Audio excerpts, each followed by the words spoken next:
Good evening, good evening. Finishing up this video right here. Trying to finish up some stuff that I was talking about in the other video from yesterday.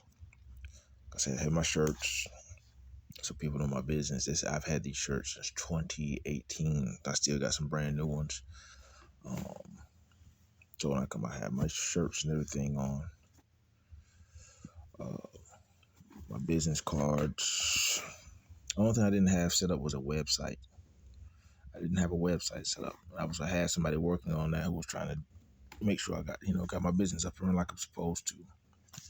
And all my invoices, when I go buy equipment, it's brand new equipment that's for this Linux blower motor. Some of that stuff I can go to supply houses and I get. It's brand new. I have another one. This is a Hyperion motor. And I still have the receipt for that. This is a brand new Hyperion motor that I had. Some of that stuff, like I say, had in the box.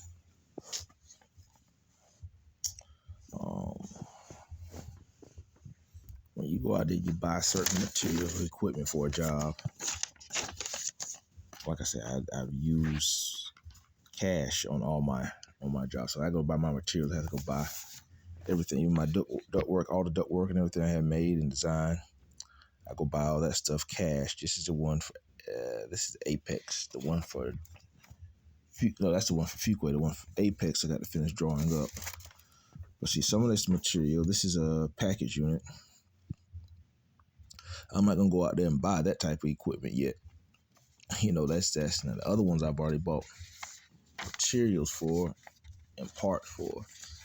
But when you try to go out there and you buy equipment for a job like that and you're paying cash out of your pockets, and then you don't hear back from the person, then you're stuck with the equipment unless you take it back. So I don't put myself in those situations no more. I wait to hear back from the person, make sure they're serious. Then I write up a contract, and I get them to sign it and say that they agreed. This is our agreement, and I'll take my deposit up front, and I go get my material, the rest of my materials I need. Then I go do the install, and then I get paid on my labor afterwards. But I always try to make my money off of my labor, of course. But I try to get my deposit money up front, so I make sure before I go buy the equipment, I'm not stuck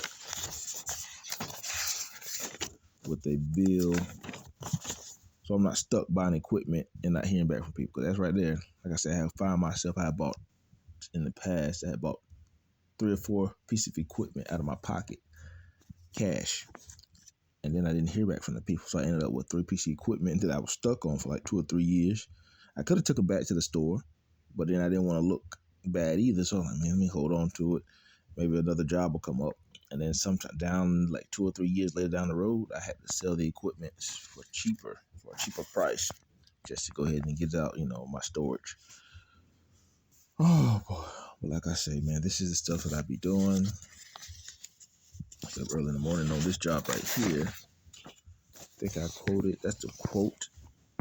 Let me see that. Yeah, that's the, I'm not sure if that one, no, it probably don't come up clear. But that's the quote that I gave him on this job. Yeah.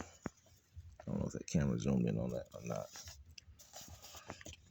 But that's just the materials. That's how much all the materials gonna cost.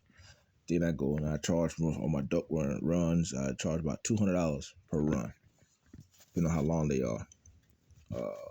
So new constructions, I can go in and get in and out and just put new boots in the floor and duct seal them to the floor, be in and out.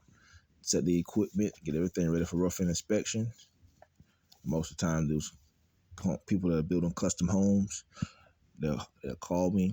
I get in and out within 2 days. I say, man, I do certain things to keep myself, afloat. And like I say, when I get more space, I'll be able to work back on cars and do some body work and stuff. And stay in my own lane, do stuff that I used to do. And that's how I've always been, self-sufficient. Like I say, I can't wait till this fall. Okay, my son will be able to get back out there on the grill, do the whole hog, pulled pork. That's going to be interesting too. Something for me and him to do. He talks about he wants to join the chess club. So that's what I'll be looking into at school for him. He said, "Baby," he heard me, but he was interested when he heard the chess club at the school. So, like I say, man, small things, small baby steps here and there, and it keeps us moving along. Y'all get into the word, feed your spirit, man, feed your natural. Y'all be blessed, be encouraged.